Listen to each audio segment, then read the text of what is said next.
तो राजस्थान की 2 बार मुख्यमंत्री रह चुकी वसुंधरा राजे सिंधिया को बीजेपी ने एक बार फिर राष्ट्रीय उपाध्यक्ष बना दिया है। वो पहले से राष्ट्रीय उपाध्यक्ष थी। वसुंधरा इससे मायूस हुई। आज ही बीजेपी के राष्ट्रीय अध्यक्ष जब मैं आपसे बात कर रहा हूँ, जेपी नड्डा जयपुर में हैं। वसुंधरा ने गुलाब के फूल से उनका स्वागत किया। जो तस्वीर आई दोनों में मुस्कुराते हुए नज़र आ रहे हैं। लेकिन पता नहीं क्यों वो गाना याद आ रहा है, तुम जो इतना मुस्कुरा रहे हो, क्या गम है जो छुपा रहे हो। तो वसुंधरा मायूस क्यों है? वसुंधरा चाहती हैं कि उनको मुख्यमंत्री का चेहरा घोषित किया जाए, बाकायदा घोषित किया जाए, इससे नीचे कुछ पर भी तैयार वो नहीं है, ऐसा उनके नज़दीकी सूत्रों का कहना है। उनके नज़दीकी सूत्रों का कहना है कि वो जेपी नड्डा आज क्या रुख अपनाते हैं, इसका इंतज़ार कर रही हैं, इस पर नज़र रखे हुए हैं और उसके बाद सूत्रों के अनुसार वो 10 दिन का समय और देंगी बीजेपी को और उसके बाद खुलकर सामने आ जाएँगी। तो क्या वसुंधरा की ये पोस्चरिंग है?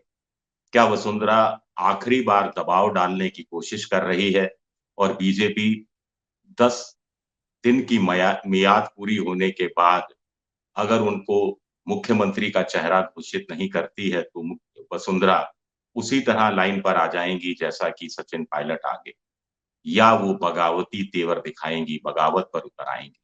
बगावत पर वो उतर आई, तो फिर इसका नुकसान बीजेपी को कितना उठाना पड़ेगा और अशोक गहलोत को यानी कांग्रेस को इसका कितना फ़ायदा होगा, ये देखना अपने आप में दिलचस्प होगा।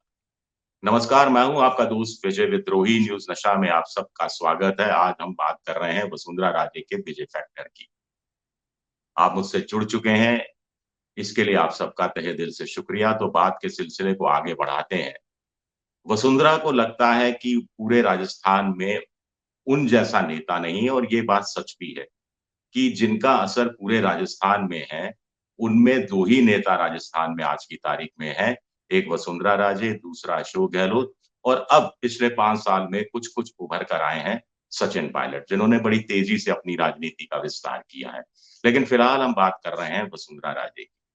कुछ लोगों का कहना है कि पिछली बार भी जो 70-75 विधायक जीत कर आए थे, अगर वसुंधरा को फ्री हैंड दे दिया जाता, तो वो पिछली बार भी इससे ज़्यादा सीटें निकाल सकती थी और कांग्रेस को मुश्किल में डाल सकती थी। 75 में से भी कुछ लोग कहते हैं 40, कुछ लोग कहते हैं 45 और कुछ लोग तो कहते हैं 50 विधायक उनके पाले के हैं, उनके गुट के माने जाते हैं। अब इसमें कितनी सच्चाई है, कितनी सच्चाई नहीं है, इस बहस में हम नहीं जाएँगे। लेकिन पिछली बार भी 2018 के विधानसभा चुनाव के दौरान देखा गया था कि वसुंधरा ने जितनी रैलियाँ की, उसमें बीजेपी का स्ट्राइक रेट जीतने का ज़्यादा था बनिस्बत जो रैलियाँ प्रधानमंत्री नरेंद्र मोदी या फिर उनके जेपी नड्डा से पहले अमित शाह जो उस समय थे, उनकी रैलियों में जितने स्ट्राइक रेट रहा, उससे कहीं ज़्यादा स्ट्राइक रेट वसुंधरा राजे का रहा था। ये बात भी अपनी जगह सही है। अभी का कोटा में एक रैली की थी, भारी रैली। सालासर में धार्मिक स्थल पर उन्होंने शक्ति प्रदर्शन किया था अपने जन्मदिन के बहाने। तो उसमें भी बड़ी संख्या में मौजूदा विधायक, 24 में से करीब 8 लोकसभा सांसद, पूर्व सांसद, पूर्व विधायक, संगठन के पूर्व महामंत्री, वर्तमान महामंत्री या दूसरे पदाधिकारी, कुल मिलाकर इनकी तादाद 100 डेढ़ 100 के आस-पास बताई जा रही थी। इससे पहले पिछले साल भी उन्होंने बूंदी में इसी तरह जन्मदिन पर के मौके पर ताकत का प्रदर्शन किया था। तो अब वसुंधरा क्या करेंगी? राजनाथ सिंह का ज़माना था जब राजनाथ सिंह राष्ट्रीय अध्यक्ष हुआ करते थे। वो वसुंधरा को प्रदेश अध्यक्ष पद से हटाना चाहते थे, उसमें भी 8-10 महीने लग गए थे, बड़ा ज़ोर आया था, बड़ा पसीना बहाना पड़ा। तो क्या अब जैसा सूत्र बता रहे हैं कि वसुंधरा राजे, जिनको लोग महारानी के नाम से भी कहते हैं, महारानी बड़े गुस्से में है, महारानी उबाल लिए खाए हुए है और महारानी ने साफ कर दिया है कि बीजेपी को उनको मुख्यमंत्री का चेहरा घोषित करना ही पड़ेगा और ऐसे में अगर नहीं किया गया तो फिर वो 8-10 दिन, 15 दिन भी हो सकते हैं, उसके बाद वो खुलकर सामने आ जाएँगी और बगावती तेवर दिखाएँगी। पार्टी छोड़ेंगी, नई पार्टी बनाएँगी, ऐसा लगता नहीं है क्योंकि चुनाव में मुश्किल से 2 ढाई महीने का समय बचा है, आचार संहिता लागू होने में मोटे तौर पर अगस्त के फर्स्ट वीक, सेकंड वीक में आचार संहिता लागू हो जाएगी। और जुलाई खत्म हो रही है, अगस्त, सितंबर और अक्टूबर का आधा। तो क्या करेंगी? पार्टी के अंदर खाने, बगावत। कुछ लोग कह रहे हैं कि वसुंधरा राजे खुद कुछ ना कर पाए, लेकिन कम से कम एक चुनाव बीजेपी को हराने की क्षमता रखती हैं। तो इनकी क्षमता की असली परख इस बार के विधानसभा चुनाव में होगी। बीजेपी आला कमान भी इस बात को समझ रहा है, वो पसोपेश की स्थिति में है। उस पर दबाव है कि स्थानीय छत्रपों को आगे बढ़ाया जाए। ऐसी मांग सिर्फ राजस्थान से वसुंधरा राजे अपने लिए नहीं कर रही। छत्तीसगढ़ में भी सुना है कि जब अमित शाह कुछ दिन पहले छत्तीसगढ़ गए थे, तो वहां बीजेपी के पदाधिकारियों ने, लोकल पदाधिकारियों ने कहा कि सिर्फ प्रधानमंत्री के चेहरे से चुनाव नहीं जीता जा सकता। वहां पार्टी का अंदरूनी सर्वे बीजेपी को 90 में से 30-32 सीटें दे रहा है, जो बहुमत का आंकड़ा 46 से कम है। हालांकि पिछली बार 17-18 सीटें जीती थी, उससे करीब-करीब दुगना है, लेकिन उससे काम नहीं चलने वाला। तब भी कहा गया कि स्थानीय नेताओं को आगे बढ़ाना चाहिए, किसी को चेहरे के रूप में घोषित किया जाना चाहिए, और ये मांग तो वसुंधरा खुलकर करती रही है। पर्दे के पीछे वो पार्टी के जो संगठन महामंत्री हैं, बीएल संतोष, उनसे मिलती रही है, जेपी नड्डा से मिलती रही है। इंडियन एक्सप्रेस ने तो कुछ समय पहले एक खबर भी छापी थी कि वो अमित शाह से भी मिली थी, और अमित शाह ने भी तब साफ कर दिया था कि आपको पार्टी ने बहुत पद दिया, बहुत प्रतिष्ठा दी, औरों का भी अब ध्यान रखना है, अकेली आप ही पार्टी में नहीं है। तो साफ तौर पर अमित शाह की तरफ से तो ना हो गया था। अमित शाह की तरफ से ना का मतलब है प्रधानमंत्री नरेंद्र मोदी की तरफ से भी ना। लेकिन क्या ये मान लिया जाए कि वसुंधरा के लिए अब राजस्थान में राजनीति का दरवाजा सदा-सदा के लिए बीजेपी आलाकमान बंद करने पर आ गया है, और अब उनको केंद्र की राजनीति में ही उतारा जाएगा? कुछ लोग कह रहे हैं 2018 में भी ऐसे ही हुआ था, डॉक्टर रमन सिंह को, शिवराज सिंह चौहान को और वसुंधरा राजे को राज्यों की राजनीति से हटाकर उपाध्यक्ष बना दिया गया था। 2019 के लोकसभा चुनाव में भारी बहुमत से बीजेपी जीत कर आई, लेकिन तीनों में से किसी को मुख्यमंत्री नहीं, माफ कीजिएगा, मोदी सरकार में मंत्री नहीं बनाया गया। उस समय शायद मंत्री बना दिया जाता तो वसुंधरा इस समय केंद्र की राजनीति में थोड़ा-सा रम चुकी होती। लेकिन फिर अपमान हुआ, कुछ लोग कहते हैं सतीश पूनिया एक बार के विधायक, उनको अध्यक्ष बना दिया गया प्रदेश का। ओम बिड़ला एक बार के सांसद, उनको बना दिया गया लोकसभा का अध्यक्ष। और इसके अलावा गजेंद्र सिंह शेखावत को भी बीजेपी आला कमान ने राजपूत नेता के रूप में, वसुंधरा के विकल्प के रूप में आगे बढ़ाना शुरू किया। और 2018 में तो कहा भी जा रहा था कि अगर बीजेपी की सरकार रिपीट होगी तो गजेंद्र सिंह शेखावत मुख्यमंत्री बन सकते हैं, इस तरह की बातें कही जा रही थी। राजेंद्र राठौड़ को प्रतिपक्ष का नेता प्रतिपक्ष बनाया गया। हालाँकि उसमें वसुंधरा राजे की सहमति ली गई थी। कुछ लोग कहते हैं कि सहमति इसलिए वसुंधरा राजे ने दी थी कि उन्हें लगा कि इस पर अड़े रहना ठीक नहीं है, अपनी फिर मुख्य माँग है मुख्यमंत्री पद का चेहरा घोषित करना, वो थोड़ी धूमिल हो जाएगी। तो स्ट्रैटेजिकली चली थी उस समय, ये कहा जा रहा था। हालाँकि उनके एक विरोधी रहे गुलाब चंद कटारिया को असम का राज्यपाल बनाकर राजनीति से बाहर किया गया। लेकिन वसुंधरा राज्य की राजनीति से बाहर नहीं होना चाहती, वो तीसरी बार मुख्यमंत्री बनना चाहती हैं।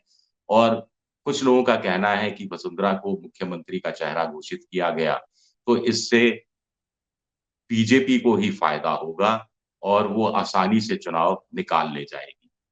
पार्टी में खेमेबाजी है, गुटबाजी है, जो दोयम स्तर के कुछ नेता हैं, उनको भी महत्वाकांक्षा उनकी भी जाग गई है कि वो मुख्यमंत्री बन सकते हैं, तो ऐसे लोगों की कुल मिलाकर संख्या, सीरियस, नॉन सीरियस मुख्यमंत्री पद की कतार में खड़े लोगों की संख्या करीब 1 दर्जन हो गई है, कुछ लोग ऐसा कहते हैं।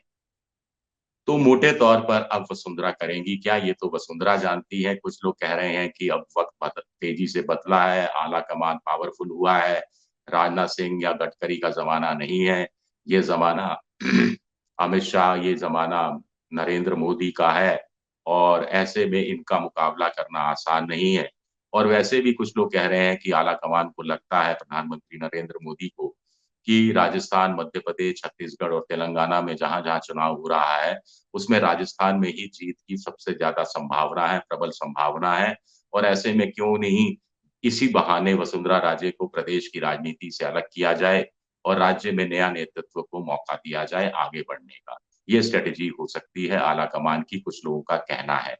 लेकिन कुछ लोगों का कहना है कि इस पर रायता बिखेर सकती है और वसुंधरा राजे, और कम से कम कुछ लोग कह रहे हैं 25, कुछ लोग कह रहे हैं 30, कुछ लोग कह रहे हैं 35 से 40 विधायकों को सीटों पर, 40 सीट विधानसभा सीटों पर बीजेपी को हराने की क्षमता वसुंधरा राजे रखती है, इतनी गहरी पैठ है।